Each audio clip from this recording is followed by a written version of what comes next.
ದಿಢೀರವಾಗಿ ಕೊಡುವಂಥ ರಾಜೀನಾಮೆ ಕೊಡುವಂಥದ್ದಕ್ಕೇನು ಕಾರಣ ಇಲ್ಲ. ಸವಿಸ್ತಾರವಾಗಿ ಚರ್ಚೆ ಮಾಡೇ ರಾಜೀನಾಮೆ ಕೊಟ್ಟಿದ್ದನು. ಬಹುಶಃ ಕಳೆದ 42 ವರ್ಷದಿಂದ ಅಲ್ಲಿ ನಾನು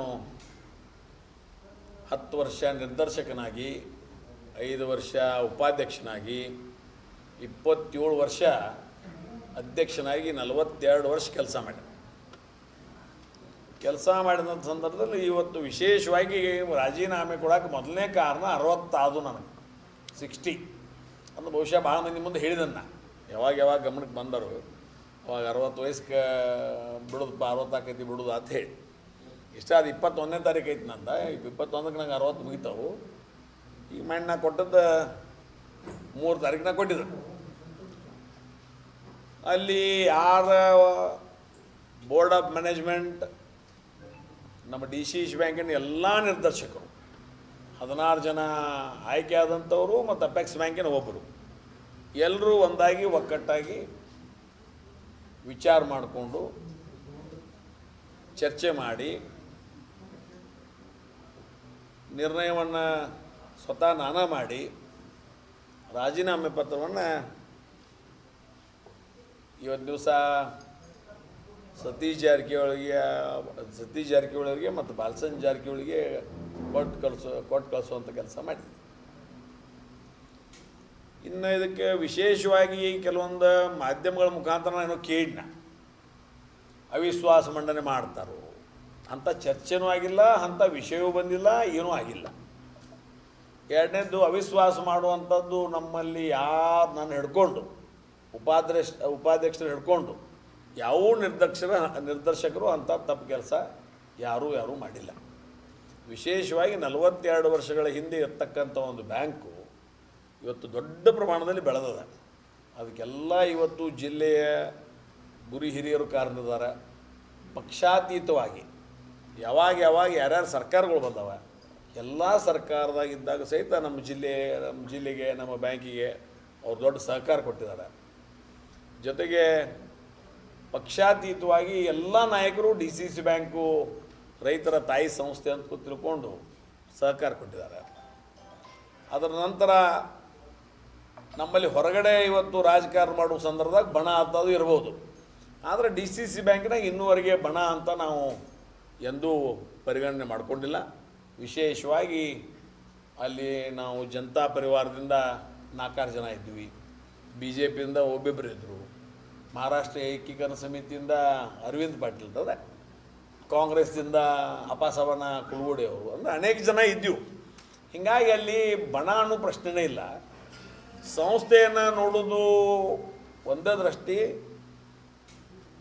ಇದು ರೈತರ ತಾಯಿ ಸಂಸ್ಥೆ, ಅದಕ್ಕೆ ಏನಾರ ಸ್ವಲ್ಪ ತೊಂದರೆ ಆದರೆ ರೈತರಿಗೆ ತೊಂದರೆ ಆಕೈತೆ ಅನ್ನುವಂಥ ವಿಚಾರ ಬಹುಶಃ ನಾನು ಹಿಡ್ಕೊಂಡು ಎಲ್ಲರೂ ತೆರೆಯಾಗಲು ಅದು ಇತ್ತು. ಆ ಪ್ರಕಾರ ಯಾವುದೇ ವೈಮನಸ್ಸಿಲ್ಲದೆ 42 ವರ್ಷಗಳ ಸುದೀರ್ಘವಾಗಿರ್ತಕ್ಕಂಥ ಸೇವೆಯನ್ನು ಮಾಡಿ ಇನ್ನು ಹೊಸಬರು ಬರಬೇಕು, ಹೊಸಬರಿಗೆ ಅವಕಾಶ ಮಾಡಿಕೊಡಬೇಕು, ಹೊಸಬರು ನಡೆಸಬೇಕು, ಅದನ್ನು ನಾವು ಕಣ್ಣಾರೆ ನೋಡಬೇಕು ಅನ್ನುವಂಥ ವಿಚಾರವನ್ನು ಇಟ್ಟುಕೊಂಡು ಹೊಸಬರಿಗಾಗಿ ಅವಕಾಶ ಮಾಡಿಕೊಡುವಂಥ ಸಂದರ್ಭದಲ್ಲಿ 1 ವರ್ಷ ಇದೆ. ಬಹುಶಃ 1 ವರ್ಷ ಆದ ಕೂಡಲೇ ಚುನಾವಣೆ ಮತ್ತೆ ಘೋಷಣೆ ಆಗ್ತದೆ. ಆ ನಿಟ್ಟಿನಲ್ಲಿ ಕೊಟ್ಟಿದ್ದೀನಿ. ಅದ್ರ ಜೊತೆಗೆ ಇನ್ನೊಂದು 2-3 ಸಮಸ್ಯೆ ಅಂದರೆ ಅವು ಶೇರ್ಗಳು ಮಾಡಿಕೊಂಡಿರ್ತೀವಿ. ಅಂದರೆ ಮೊದಲು ಉದಾಹರಣೆಗೆ ಹೇಳ್ಬೇಕಂದ್ರೆ, ಮೊದಲು ನಮ್ಮ ಜಿಲ್ಲೆಯಲ್ಲಿ ಒಟ್ಟು 16 ನಿರ್ದೇಶಕರು, 16 ನಿರ್ದೇಶಕರಾಗಿ ಇವತ್ತು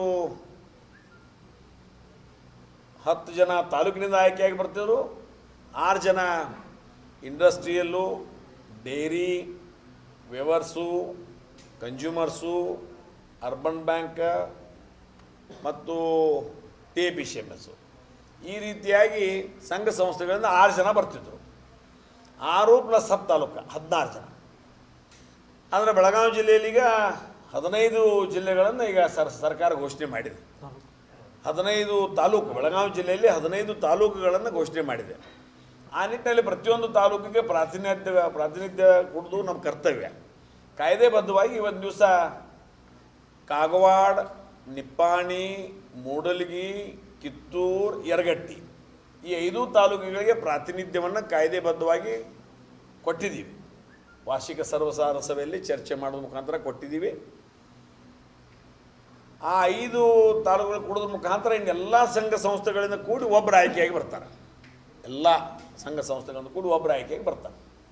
ಈ 5 ಹೊಸ ತಾಲೂಕು ಏನಾದವು ಅಲ್ಲಿ ನಾನು ಆಗಬೇಕು ಅನ್ನೋಂಥ ವಿಚಾರದಾಗ ಸ್ವಾಭಾವಿಕವಾಗಿ ಮೆಂಬರ್ಶಿಪ್ ನಂದು ಮಾಡಿರಿ ಅನ್ನೋಂಥದ್ದು ವಿಶೇಷವಾಗಿ ಚರ್ಚೆ ಒಂದು 2-3 ತಿಂಗಳಿಂದ ನಂದು ಮಾಡ್ಬೇಕಂತೇಳಿ ಒತ್ತಾಯಗಳು ಬರ್ತಾಯಿದ್ದು. ಬಂದಾಗ ಒಬ್ರು ಮಾಡಂತಿರೋ ಒಬ್ರು ಬೇಡ ಅಂತಿರೋ. ಅದನ್ನು ಸೂಕ್ಷ್ಮವಾಗಿ ನನ್ನನ್ನು ಅಧ್ಯಕ್ಷ ಮಾಡುವಂಥ ಸಂದರ್ಭದಲ್ಲಿ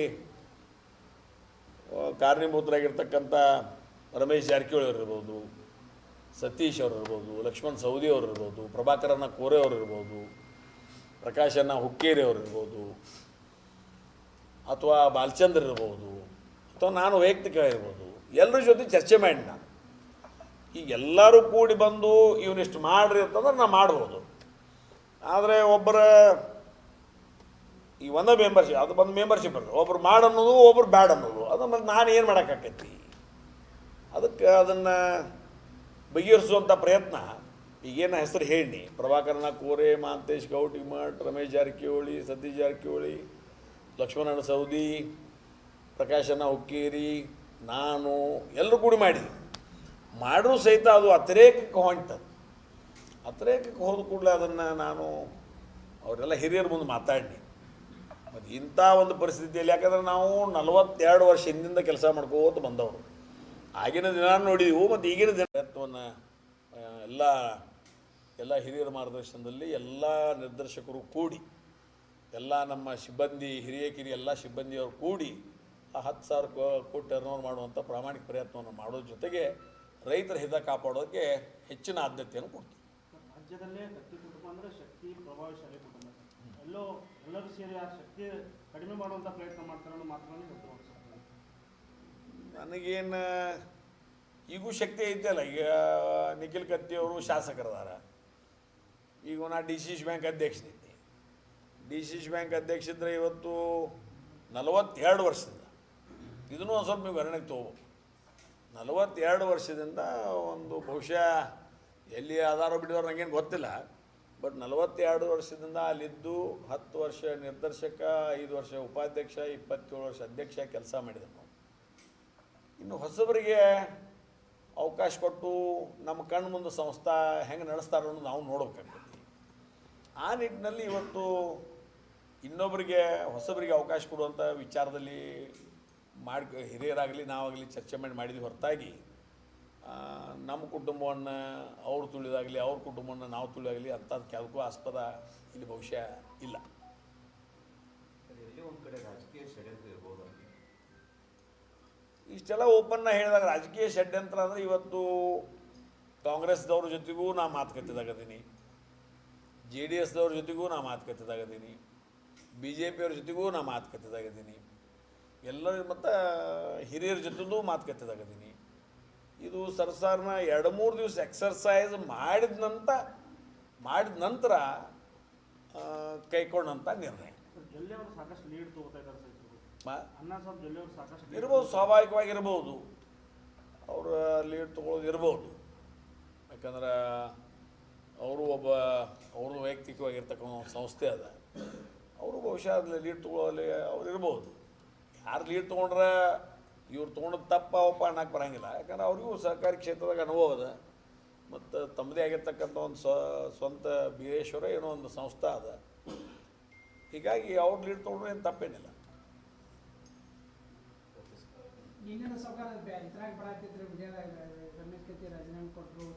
42 ವರ್ಷ ಹಿಂದಿಂದ ಕೆಲಸ ಮಾಡ್ಕೋತ ಬಂದವರು, ಆಗಿನ ದಿನ ನೋಡಿದೆವು ಮತ್ತು ಈಗಿನ ದಿನ ನೋಡಿದೆವು. ಇಲ್ಲಿ ಒಂದು ತಾಳ್ಮೆ, ಸಂಯಮ ಎಲ್ಲರಿಗೂ ಬೇಕಾಗ್ತದೆ. ನಾನು ಹಿಡ್ಕೊಂಡನ ಎಲ್ಲರಿಗೂ ಬೇಕಾಗ್ತದೆ. ಎಲ್ಲ ನಮ್ಮ ನಿರ್ದೇಶಕರಿಗೆಲ್ಲ ತಾಳ್ಮೆ ಸಂಯಮ, ನನ್ನ ಹಿಡ್ಕೊಂಡು ಎಲ್ಲ ನಮ್ಮ ನಿರ್ದೇಶಕರಿಗೆ ತಾಳ್ಮೆ ಸಂಯಮ ಎಲ್ಲ ಇದ್ದರೂ ಸಹಿತ ಆ ಪೊಲಿಟಿಕಲ್ ಒತ್ತಡ ಏನು ಬರ್ತಿದ್ದು, ನಮ್ಮದು ಮಾಡ್ಕೋರಿ ನಿಮ್ಮದು ಮಾಡ್ಕೋರಿ ನಮ್ಮದು ಮಾಡ್ಕೋರಿ ಅಂದ ತಕ್ಷಣ ಅಲ್ಲಿ ಒಂದು ಕನ್ಕ್ಲೂಷನ್ಗೆ ಬಂದು ಯಾರೂ ಹೇಳ್ತಾ ಇಲ್ಲ. ಆ ಒಂದು ಸಂಬಂಧ ಆಯ್ತು, ಮತ್ತು ಇಷ್ಟು ವರ್ಷ ಮಾಡಿದನು ಮುಗೀತು ಅನ್ನೋ ವಿಚಾರದಾಗ ಅವರಿಗೆಲ್ಲ ಹಿರಿಯರಿಗೆ ಹೇಳಿನ ಮತ್ತೆ ಯಾರು ಮಾಡ್ನು ಮತ್ತು ಅವ್ರಿಗೂ ಎಲ್ಲ ನಾನು ಇರ್ತನು ಎಲ್ಲರೂ ನೀವು ಎಲ್ಲ ಕೂಡಿ ವ್ಯವಸ್ಥಿತವಾಗಿ ಸಂಸ್ಥೆ ನಡೆಸ್ಕೊಂಡು ಹೋಗುನು. ಯಾಕಂದ್ರೆ ಸಂಸ್ಥೆ ಆವಾಗ 544 ಕೋಟಿ ದುಡಿಯೋ ಬಂಡವಾಳ ಇತ್ತು. ಈಗ 7,864 ಕೋಟಿ ದುಡಿಯೋ ಬಂಡವಾಳ ಆಗೈತಿ. ಭಾಳ ದೊಡ್ಡ ಸಂಸ್ಥೆ ಆಗೈತಿ. ಜವಾಬ್ದಾರಿ ನಿಮ್ಮೆಲ್ಲರ ಮ್ಯಾಗ ಐತಿ. ಪಕ್ಷಾತೀತವಾಗಿ ಜವಾಬ್ದಾರಿ ನಿಮ್ಮೆಲ್ಲರ ಮ್ಯಾಗ ಐತಿ ಅನ್ನುವಂಥ ಭಾವನೆ ಇಟ್ಕೊಂಡು ಅವಕಾಶವನ್ನು ಇನ್ನೊಬ್ರು ಕೊಡೋನು, ಅವರು ನಡೆಸಲಿ. ಅವ್ರು ನಡೆಸೋ ಸಂದರ್ಭ ಏನು ಮಾರ್ಗದರ್ಶನ ಅಥವಾ ಎಲ್ಲಿ ತಪ್ಪಾಕತ್ರ ಮಾಡಕತ್ರ ನಾವು ನೀವೆಲ್ಲರೂ ಕೂಡ ಹೇಳೋನು, ಸರಿ ಮಾಡ್ಕೊಂಡು ಹೋಗೋಣ ಅಂತ ವಿಚಾರದಾಗ ರಾಜೀನಾಮೆ ಇವತ್ತು ಎಲ್ಲರ ಗಮನದಲ್ಲಿ ಇಟ್ಕೊಂಡನ. ಯಾಕಂದರೆ ಈ ವಿಷಯವನ್ನು ನೀವು ಆ ಸರ್ಕಿಟ್ ಹೌಸ್ದಾಗ ಏನೋ ಕೂಡ್ರು ಅನ್ನುವಂಥ ವಿಷಯ ಬಂತು. ಅವಾಗ ನಾನಾ ಬ್ಯಾಂಕ್ನಿಂದ ನಮ್ಮೆಲ್ಲ ನಿರ್ದೇಶಕರಿಗೆ ವಿನಂತಿ ಮಾಡಿ, ಇಲ್ಲ ನೀವು ಮೆಂಬರ್ಶಿಪ್ ಆಗ್ಬೇಕಂತೀರಿ, ಬಟ್ ನಿಮ್ಮಲ್ಲಿ ಕನ್ಕ್ಲೂಷನ್ ಇಲ್ಲ ಅಂದ್ಕೂಡಲೇ ನಾನು ಅದನ್ನು ರಮೇಶ ಮತ್ತು ಬಾಲಚಂದ್ರ ಕಡೆ ಹೋಗ್ರಿ, ಕನ್ಕ್ಲೂಷನ್ ಮಾಡ್ಕೊಂಡು ಬರ್ರಿ. ಮತ್ತು ವಿನಾಕಾರಣ ಇದನ್ನು ಒಬ್ರು ಮಾಡಿ ಅನ್ನೋದು ಒಬ್ರು ಬ್ಯಾಡ ಅಂದ್ರೆ ಸಮಸ್ಯೆ ಆಕೈತಿ. ಅದಕ್ಕೆ ಅಲ್ಲಿ ಸರ್ಕಿಟ್ ಹೌಸ್ದಾಗ ರಮೇಶ್ ಜಾರಕಿಹೊಳಿ ಅವರು ಅದಾರ ಅಥವಾ ಬಾಲಚಂದ್ರ ಅದಾರ, ಹೋಗ್ರಿ, ಭೇಟಿ ಆಗ್ರಿ, ಕುಂಡ್ರಿ, ಚರ್ಚೆ ಮಾಡಿರಿ, ಮತ್ತು ಕನ್ಕ್ಲೂಷನ್ ಮಾಡ್ಕೊಂಡು ಬರ್ರಿ ಅನ್ನುವಂಥ ಮಾತನ್ನು ಹೇಳಿ ಕಳಿಸಿದ್ನಿ. ಮತ್ತು ಅಲ್ಲಿಯೂ ಏನು ಕನ್ಕ್ಲೂಷನ್ ಆಯ್ತೋ ಬಿತ್ತು ಗೊತ್ತಿಲ್ಲ ನಂಗೆ. ಅದರ ನಂತರ ಕನ್ಕ್ಲೂಷನ್ ಆಗ್ತಾ ಇಲ್ಲ ಅನ್ನುವಂಥ ಮಾಹಿತಿ ಬಂತು ನನಗೆ. ಅಂದ್ಕೊಂಡು ನಾ ಬಾಲಚಂದ್ರ ಅವ್ರ ಜೊತೆಗೆ ಹೇಳಿನ, ಹೀಗೆಲ್ಲ ಇದು ಸರಿ ಹೋಗೋದಿಲ್ಲ, ಮತ್ತು ನಾನು ರಾಜೀನಾಮೆ ಕೊಡ್ತೀನಿ, ಅದನ್ನು ಸ್ವೀಕಾರ ಮಾಡಿರಿ. ಮತ್ತು ಸ್ವೀಕಾರ ಮಾಡಿ ಬರುವಂಥ ದಿನಮಾನದಾಗ ನಿಯಮಬದ್ಧವಾಗಿ ಹೊಸ ಅಧ್ಯಕ್ಷನ ಆಯ್ಕೆ ಮಾಡಿ ಸಂಸ್ಥೆಯನ್ನು ಎಲ್ಲರೂ ಕೂಡ ವ್ಯವಸ್ಥಿತವಾಗಿ ನಡೆಸೋಣ.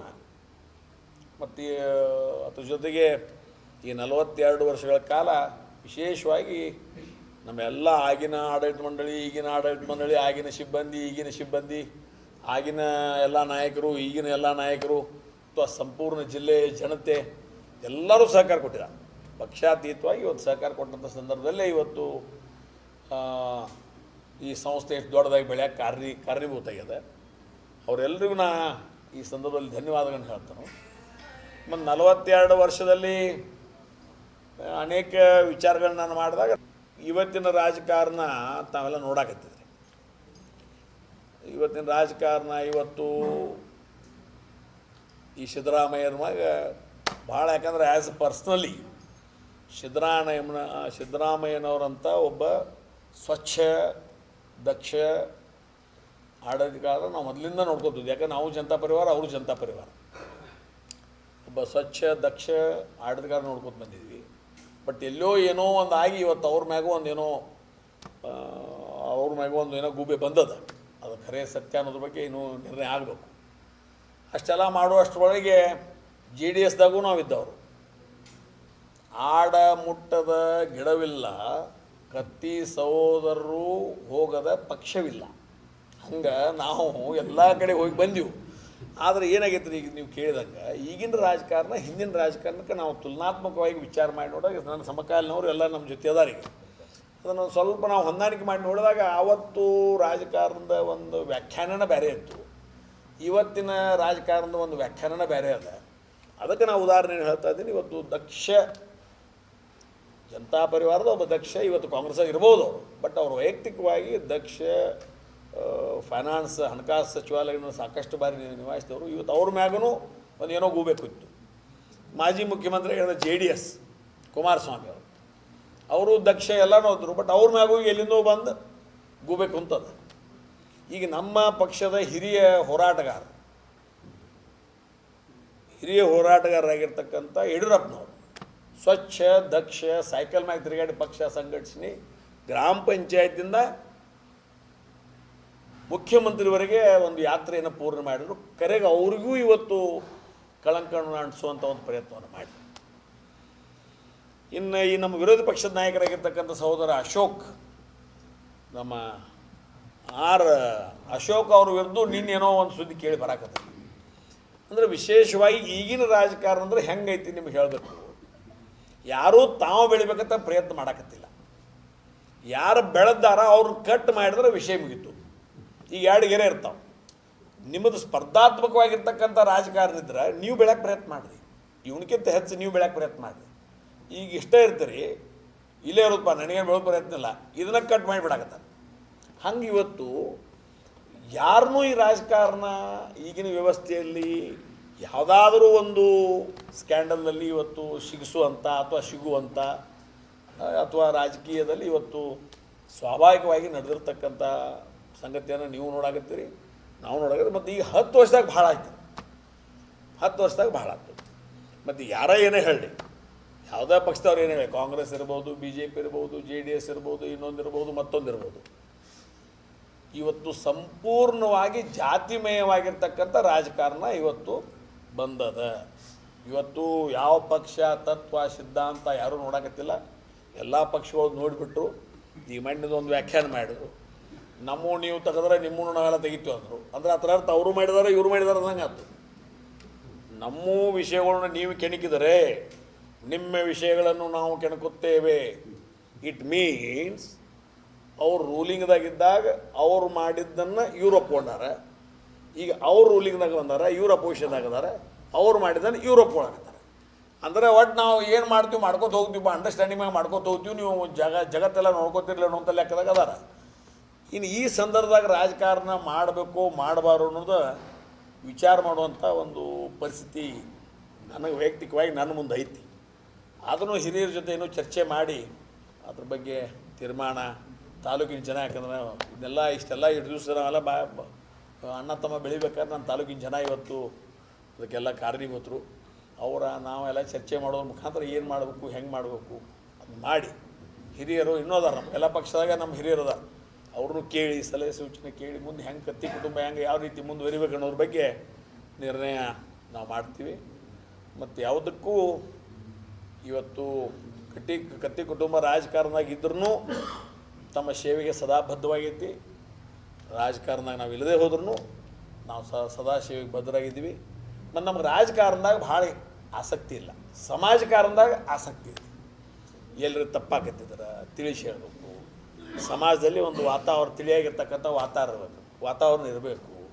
ಮತ್ತು ಸಮಾಜ ಬೆಳೆದಾಗ ನಾವು ಬೆಳೆದ ಜೊತೆಗೆ ಸಮಾಜವನ್ನು ಬೆಳೆಸಬೇಕು. ಈ ರಾಜಕಾರಣಕ್ಕಿಂತ ಸಮಾಜಕಾರಣ ಮಾಡುವಲ್ಲಿ ಹೆಚ್ಚಿನ ಆಸಕ್ತಿ ಐತಿ. ಆ ನಿಟ್ಟಿನಲ್ಲಿ ಮುಂದಿನ ನಿರ್ಮಾಣದಲ್ಲಿ ಎಲ್ಲ ಚರ್ಚೆ ಮಾಡಿ ನಿರ್ಣಯ ಮಾಡ್ತೀನಿ ಮಾತನ್ನು ಹೇಳಿ. ಬ್ಯಾಂಕಿನ ಹಿತದೃಷ್ಟಿಯಿಂದ ಕೈಗೊಂಡಿರ್ತಕ್ಕಂಥ ನಿರ್ಣಯ ಅನ್ನೋದು ಭಾವಿಸ್ಬೇಕು. ಎಲ್ಲರೂ ತಪ್ಪ ಒಪ್ಪ ಆಗಿರ್ತಾವೆ, ಯಾವುದೋ ಒಂದು ತಗದ ಅಥವಾ ಏನೋ ಒಂದು ಹೇಳಿಕೆ ಬಳಿಕೆ ಆಗಿರೋಂಗಿಲ್ಲ. ಆ ಒಂದು ಸಂದರ್ಭದಾಗ ತಪ್ಪ ಒಪ್ಪ ಆದಾಗ ಬ್ಯಾಂಕಿನ ಹಿತದೃಷ್ಟಿಯಿಂದ ಅನಿವಾರ್ಯವಾಗಿ ನಿರ್ಣಯವನ್ನು ತಗೊಳ್ಳುವಂಥ ಸಂದರ್ಭದಲ್ಲಿ ಅವನು ತಪ್ಪ ಒಪ್ಪ ಆಗಿರಬಹುದು. ಅದಕ್ಕೆ ಅಂಥವೇನು ತಪ್ಪ ಒಪ್ಪ ಯಾರಿಗೆ ಆಗಿದ್ರೆ ಮನುಷ್ಯನಾಗ ನೋವಿದ್ರೆ ಅದಕ್ಕೆ ನಾವು ವಿಷಾದ ವ್ಯಕ್ತಪಡಿಸ್ತಾನೋ. ಮತ್ತು ಮುಂದೂ ಸಹಿತ ಯಾರ ಅಧ್ಯಕ್ಷರಾದರೂ ಸಹಿತ ಇವೆಲ್ಲ ಸರ್ವೇ ಸಾಮಾನ್ಯವಾಗಿ ಮಣಿ ಜನ್ಮ ನಡೆಸೋ ಮುಂದೆ ಸ್ವಾಭಾವಿಕವಾಗಿ ಒಂದು ಸ್ವಲ್ಪ ಹೆಚ್ಚು ಕಮ್ಮಿ ಆಗ್ತಿರ್ತೈತೆ. ಹಂಗೆ ಸ್ವಲ್ಪ ಸಂಸ್ಥಾನ ನಡೆಸೋ ಮುಂದೆ ಹೆಚ್ಚು ಕಮ್ಮಿ ಆಗೋಣ. ಆಗುವಂಥ ಸಂದರ್ಭದಲ್ಲಿ ನಾವು ಅದನ್ನ ಸಂಯಮದಿಂದ ನಾವು ತಾಳ್ಮೆಯಿಂದ ಅದನ್ನ ಸ್ವೀಕಾರ ಮಾಡಬೇಕಾಗ್ತದೆ. ಆ ಒಂದು ನಿಟ್ಟಿನಲ್ಲಿ ರಾಜೀನಾಮೆ ಎಲ್ಲರೂ ಒಂದಾಗಿದ್ದೀವಿ, ಎಲ್ಲರೂ ಒಕ್ಕಟ್ಟಾಗಿದ್ದೀವಿ. ಇಲ್ಲಿ ಬನಗಳು ಯಾವೂ ಇಲ್ಲ.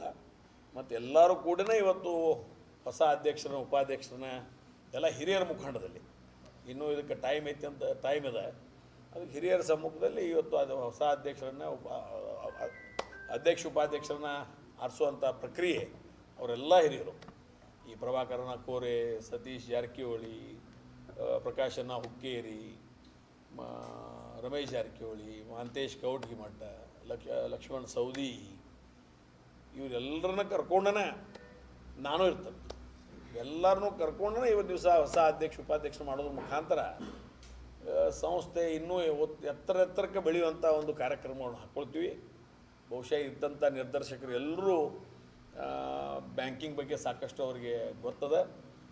ಆ ಒಂದು ನಿಟ್ಟಿನಲ್ಲಿ ಎಲ್ಲರಿಗೂ ಒಂದು ಒಳ್ಳೆಯ ನಿರ್ಣಯ ತೊಗೊಂಡು ಬರುವಂಥ ದಿನಮಾನಗಳಲ್ಲಿ ಏನು ಸೇವೆ ಮಾಡಿದ ರೈತರ ಪರವಾಗಿ ಇನ್ನೂ ಇದಕ್ಕಿಂತ ಹೆಚ್ಚಿನ ಒಂದು ಸೇವೆ ನಮ್ಮ ಸಂಸ್ಥೆ ಬೆಳಗಾವಿ ಜಿಲ್ಲಾ ಮಧ್ಯವರ್ತಿ ಬ್ಯಾಂಕಿನ ಮುಖಾಂತರ ಇಡೀ ಜಿಲ್ಲೆಯ ರೈತರ ಸೇವೆಯನ್ನು ಪಕ್ಷಾತೀತವಾಗಿ ಈಗಾರು ಪಕ್ಷಾತೀತವಾಗಿ ಮಾಡ್ಕೊಂಡು ಬಂದಿದ್ದೀನಿ.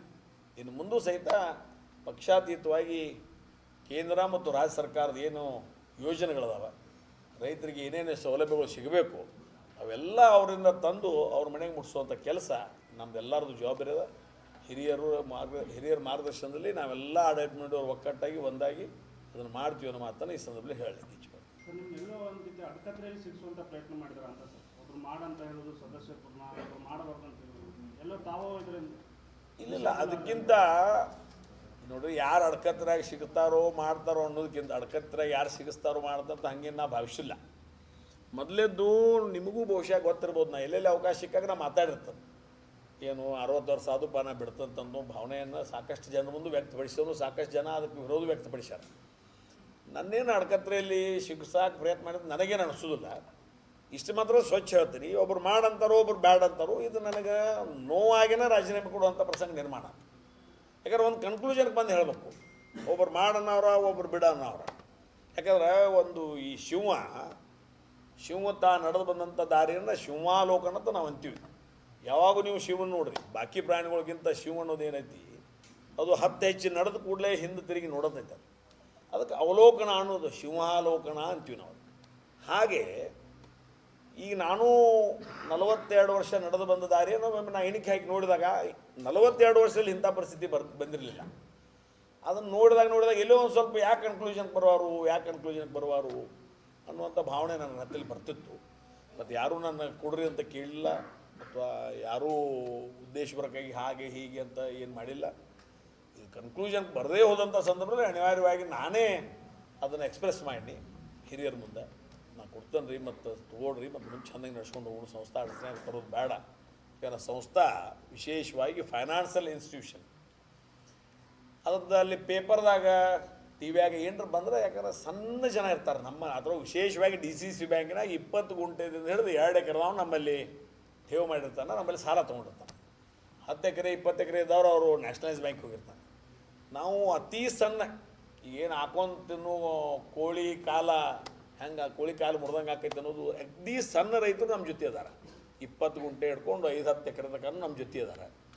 ಇವೇನ್ರೆ ಪೇಪರ ಮತ್ತು ನ್ಯೂಸ್ ಮುಖಾಂತರ ಏನು ಸುದ್ದಿಗಳು ಹೋದು ಅಂದ್ರೆ, ಈ ಸಾಲ ತೊಗೊಳೋರು ಒಂದು ಕಡೆ ಠೇವು ಸರ್ಸಾರ ಈಗ ಒಂದು 6,000 ಕೋಟಿ ರೂಪಾಯಿ ಠೇವು ಐತಿ. ಆ ಠೇವುದಾರ ಮ್ಯಾಗ ಸಹಿತ ಪರಿಣಾಮ ಬೀರ್ತದೆ. ವಿಶೇಷವಾಗಿ DCC ಬ್ಯಾಂಕಿನ ವಿಷಯಕ್ಕೆ ನಾ ಈ 42 ವರ್ಷದಲ್ಲಿ ಈ TV ಮುಂದೆ ಮತ್ತು ಪತ್ರಕರ್ತರ ಮುಂದೆ ಮಾತಾಡಿದ್ದು ಭಾಳ ಕಡಿಮೆ, ಭಾಳ ರೇರ್, ಅದು ಎಂದೂ ಮಾತಾಡಿಲ್ಲ. ಮೊನ್ನೆ ನಮ್ಮ ಜನರ ಮೀಟಿಂಗ್ ಆಯ್ತು. ಯಾರೋ ಒಂದಿಬ್ಬರು ಪತ್ರಕರ್ತರು ನಮಗೆ ಫೋನ್ ಹಚ್ಚರು, ಏನು ರೀ ನಮ್ಮನ್ನು ಕರೀದಿಲ್ಲ ನೀವು ಅಂತ. ಇಲ್ಲಿ ನಮ್ಮಲ್ಲಿ ಬೆಳಗಾವಿ ಜಿಲ್ಲಾ ಮಧ್ಯವರ್ತಿ ಬ್ಯಾಂಕಿನ ಜನರಲ್ ಬಾಡಿ ವಿಶೇಷವಾಗಿ ಸದಸ್ಯರು ಮತ್ತು ಆಡಳಿತ ಮಂಡಳಿಯ ಚರ್ಚೆ ಇರ್ತದೆ. ಅದನ್ನ ಬಿಟ್ಟು ಬಾಕಿ ಏನು ವಿಷಯ ಇರೋಂಗಿಲ್ಲ. 45 ದಿವಸ ಮೊದಲ ನೋಟಿಸು ಕಳಿಸಿರ್ತೀವಿ, ಎಲ್ಲ ಅಭ್ಯಾಸ ಮಾಡಿರ್ತಾರೆ. ಮತ್ತು ಮೊದಲಿಂದ ಪದ್ಧತಿ ಇಲ್ಲ, ಪತ್ರಕರ್ತನ ಅಥವಾ ಪ್ರಿಂಟ್ ಮೀಡಿಯಾ TV ಮೀಡಿಯಾದವ್ರು ಕರೀದು ಪದ್ಧತಿ ಇಲ್ಲ. ಅದಕ್ಕೆ ನಾವು ಕರೆಯಂಗಿಲ್ಲ. ಈಗ ನಿಮಗೇನು ಬೇಕಾದ್ರೆ ಹೇಳಿ ನಾನು ಹೇಳ್ತೀನಿ ಅಂತ ಅನ್ನಿ, ನಮಗೊಂದು ಸ್ವಲ್ಪ ಮಾಹಿತಿ ಕೊಡ್ರಲ್ಲ ಅಂತ ಬರ ಏನು ಬೇಕಾಗಿತ್ತು ಅದೆಲ್ಲ ಮಾಹಿತಿ ಕೊಟ್ಟಿನಿ. ಅದು ಮತ್ತು ಮರುದಿವಸನೂ ಪೇಪರ್ದಾಗ ಬತ್ತು. ಅಂದರೆ ಉದ್ದೇಶ ಇಷ್ಟೇ, ಸಾಲಗಾರರು ಇರ್ಬೋದು ಅಥವಾ ಠೇವುದಾರರು ಇರ್ಬೋದು, ಅವ್ರಿಗೆ ಯಾವುದೋ ರೀತಿಯ ಗಮನಕ್ಕೆ ಅಂದ್ರೆ ನಮ್ಮ ಸಂಸ್ಥೆ ಬಗ್ಗೆ ಹಂಗೆ ಬರಾಕತ್ತೈತಿಲ್ಲ ಅಂತೇಳಿ ಅವ್ರಿಗೆ ಅನಿಸ್ಬಾರ್ದು ಅನ್ನೋ ಸಲುವಾಗಿ ಶಕ್ಕಿದ್ದಷ್ಟು ಫೈನಾನ್ಷಿಯಲ್ ಇನ್ಸ್ಟಿಟ್ಯೂಷನ್ಸ್ ಶಕ್ಕಿದ್ದಷ್ಟು ದೂರ ಇರೋದು ಒಳ್ಳೆಯದು. ಯಾವುದು ಈ ಪ್ರಿಂಟ್ ಅಥವಾ TV ಮೀಡಿಯಾ ದೂರ ಇರೋದು ಒಳ್ಳೆಯದು. ಈಗ ಫಾರ್ ಎಕ್ಸಾಂಪಲ್ ನೋಡಿರಿ, ಈಗ ಮೈಂಡ್ ಒಂದು ಯಾವುದೋ ಗೋಕಾಕದಾಗ ಒಂದು ಯಾವುದೋ ಆಗೈತಿ, ಈಗ ಮತ್ತೊಂದು ಯಾವುದೋ ಒಂದು ಬೈಲೊಂಗಲು ಅಲ್ಲಿ ಒಂದು ಆಗೈತಿ. ಇವು ದಿನನಿತ್ಯ ಹಾಕೋತದಾವು. ಆದರೆ ಈ ಸಾಮಾನ್ಯ ಜನ ಏನು ಭಾವಿಸ್ತಾರೆ, ಒಂದು ಏನೋ ವಿಶ್ವಾಸ ಇಟ್ಟು ನಮ್ಮ ನಿರ್ದೇಶಕ ಮಂಡಳಿ ಮ್ಯಾಗ ವಿಶ್ವಾಸ ಇಟ್ಟು ಅಥವಾ ನಮ್ಮ ಜಿಲ್ಲೆಯ ಹಿರಿಯರ ಮ್ಯಾಗ ವಿಶ್ವಾಸ ಇಟ್ಟು ಠೇವು ಮಾಡಿರ್ತಾರೆ. ಮತ್ತು ಅದು ನಾ ಮಗಳ ಮದುವೆಗೋ ಸಾಲಿಗೋ ಮನೆ ಕಟ್ಟಕ್ಕೋ ಹೊಲಕ್ಕೋ ಬಾವಿಗೋ ಎದಕ್ಕೋ ಮಾಡ್ಕೋಬೇಕು ಅನ್ನೋ ಸರಿಯಾಗಿ ಇಟ್ಟಿರ್ತಾರೆ. ಇದು ನಾವೇನು ಇರ್ತಾವೆ ಪೇಪರ್ದಾಗ ಇದ್ರೊಳಗೆ ಬಂದು ಅಂದರೆ ವಿಶೇಷವಾಗಿ ಅವ್ರಿಗೆ ಏನು ಮಾರಾಯಣ ಎಲ್ಲಿಡೋದು, ನಾ ಅಲ್ಲಿಟ್ರು ಹಂಗೆ ಇಲ್ಲಿಟ್ರು ಹಿಂಗೆ ಅನ್ನೋಂಥ ಭಾವನೆ ಬರ್ತೈತೆ ಅಂತ ತಿಳ್ಕೊಂಡು ನಾವು ವಿಶೇಷವಾಗಿ ದೂರ ಇರ್ತೀವಿ. ಬಟ್ ಬ್ಯಾಂಕ್ ವ್ಯವಸ್ಥಿತವಾಗೈತಿ, ಗಟ್ಟಿಯಾಗೈತಿ, ಇವತ್ತಿಗೆ ಇಷ್ಟು ಬೆಳೆದೈತಿ. ಬರುವಂಥ ದಿನಮಾನದಲ್ಲಿ 10,000 ಕೋಟಿ ಟರ್ನ್ ಓವರ್